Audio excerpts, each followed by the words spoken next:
This is a really important video because a really great opportunity has opened up. The AFCAT or Air Force Common Admission Test Session 2 of 2021 is the notification for the exam is up now. From today, that is on 1st June 2021 up until 30th June, you can apply for this examination, and this is a great opportunity to join the Indian Air Force. So in this video, I'm going to be talking about the details, the exam fees, eligibility criteria, etc. Regarding this particular examination. So if you guys are interested to know more about this, make sure to watch the video till the end, and if you guys are ready, fasten your seatbelts because we are ready for takeoff.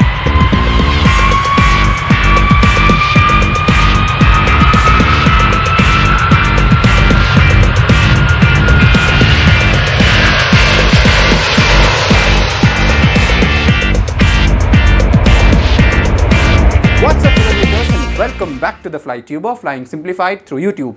My name is Elias, and on this channel I talk about interesting aviation facts, aircraft knowledge, and some updates as well, like in today's video. So if you guys are new here and interested in aviation topics and updates for vacancies, if at all they come up in the future, and such opportunities like in this video, if you guys want to stay updated with all of those, then why don't you subscribe the channel? You can subscribe from the red button or the channel logo beneath. A few months back, I had made this video named how to become a pilot completely for free. I'll drop the video link in the description or also up here. You can watch the entire video over there. But in that video, I mentioned about this pathway that is from the Indian Air Force, and then how you can get to commercial flying in commercial airlines. So you can watch the entire video over there. But this particular opportunity has opened up once again. The notification, like I said in the intro, has opened up for the for applying for the examination. That is from today, that is 1st June 2021. All the way until 30th June, you can apply for this examination. The examination fees is 250 rupees. But if you hold a certificate from NCC, that is National Cadet Corps,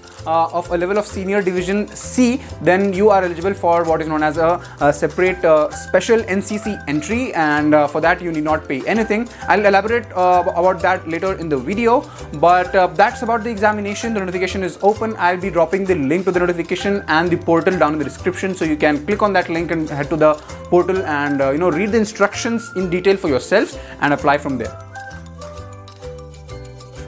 Now, talking about the examination itself, the AFCAT or Air Force Common Admission Test examination is a written-based examination, and both candidates applying for flying cadets and also the ground technical duties sit the same examination. Anyways, if you are interested in the flying part of it, and you have to clear this examination, and post that you will be assessed in an interview known as AFSB or Air Force Selection Board. It is very similar to an SSB in the Indian Army. It's a 5-day interview wherein you will be assessed throughout the course of 5 days, and this is kind of a trickier and much more difficult examination. Once you clear the AFCAT and the AFSB examinations, you will be tested for your hand and eye coordination and your flying skills in a cockpit, a computerized cockpit. This examination is known as a CPSS or Computerized Pilot Selection System. This is the most difficult examination, and you have only one attempt in your entire life. If you fail this examination, you can never enter the Air Force for flying duties. This CPSS examination was previously known as the PABT or Pilot Aptitude Battery Test. It's one and the same, just with a few reforms, and now this is known as a CPSS. And then final, there is an interview and your medical tests. If you clear all of these, then you are good to go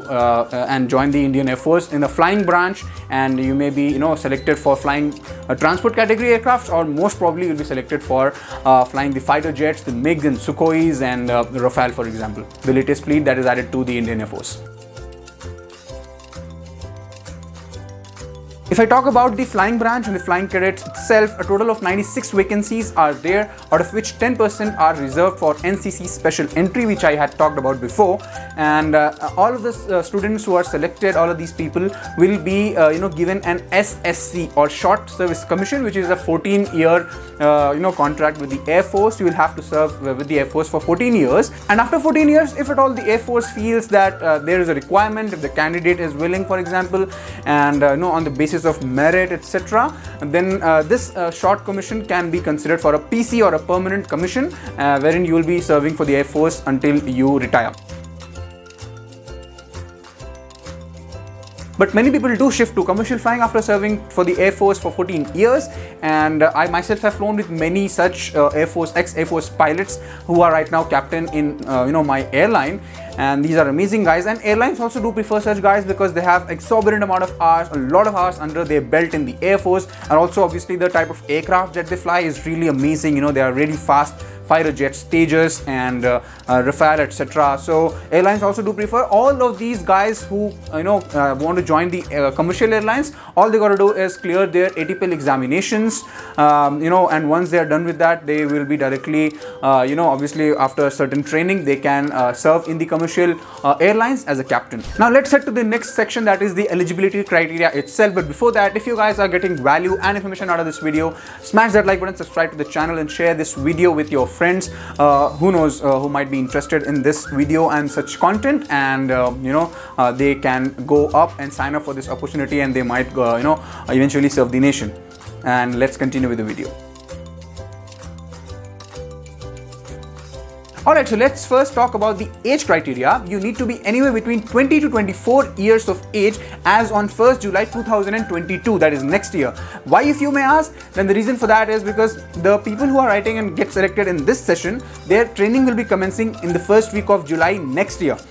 That is in 2022. That is the reason why you need to be 20 to 24 years of age as on 1st July 2022, that is next year. So the date of birth for this eligibility is you need to be born anywhere between 2nd July 1998 and 1st July 2002, both of these dates inclusive. Now there is one relaxation. If you are already a DGCA CPL holder, a commercial pilot license holder, then you can be the age limit from 24 extends till 26, so you can be 26 years of age as well on these dates. And talking about the marital status, all the candidates who are below 25 years of age when they are applying, they need to be unmarried. There are other criteria as well. One of them is permanent tattoo. You cannot have a permanent tattoo visible, although certain religious or just small names can be allowed. All of that is mentioned in the notification. You can read it for yourself. And obviously Air Force is a strictly no narcotics policy. They do not entertain any such person, even if you are under possession or even if you use them. Either case, narcotics is a big no-no in Air Force. And in the video which I linked before, I talked about how you can become a pilot for free, right? So this is an opportunity, and forget about that. Instead, if you get selected in the selection process, if you get selected in the Air Force, forget about not having to spend anything for your training. Instead, you will be paid a stipend until you are training, a stipend of 56,100 rupees per month. All the while that you are a flight cadet. The total training duration is 74 weeks, somewhere about 1.5 years, and for all of those while you will be paid 56,100 rupees per month stipend from the Air Force, from the government. And obviously once you get selected in the Air Force, once you be a serving officer posted at a base, at that time your allowances are just like any other Air Force officer stationed at that base, and you can serve for the nation. And the allowances themselves are impressive. You've got fully furnished house, and then travel benefits and many more, your medical insurance, etc. So yeah, all in all, it's a good opportunity for you. As you guys know that this particular channel is targeted towards commercial flying and commercial pilot training and that sort of things. But why am I talking about Air Force? The reason is obviously it is aviation related, but more than that, it's an amazing way to become a pilot. You don't have to pay a single penny towards your training, and you get to fly amazing fighter jets that fly at really high and very fast speeds than we fly in our commercial flying. And apart from that, it's an amazing way and amazing opportunity to serve the nation. And obviously you'll be getting a stipend while you are training instead of you having to pay for your training, and it's an amazing opportunity for those of you who cannot afford pilot training. So those are the reasons why I've talked about that. It's an amazing opportunity. Spread the word, and all the best to all the candidates who are applying and who will be sitting for the examination. I hope that you guys clear the examination. Well, that's it for this video, guys. I hope that you guys like this one, and do not forget to watch the previous one on how to become a pilot for free. That might be coming on the screen right now. And along with that, there are other many interesting videos that I always link up in the iCard, so do not forget to watch those. That are very interesting and relatable videos. I'll be coming up very soon. Until then, take care, bye bye, and happy landings.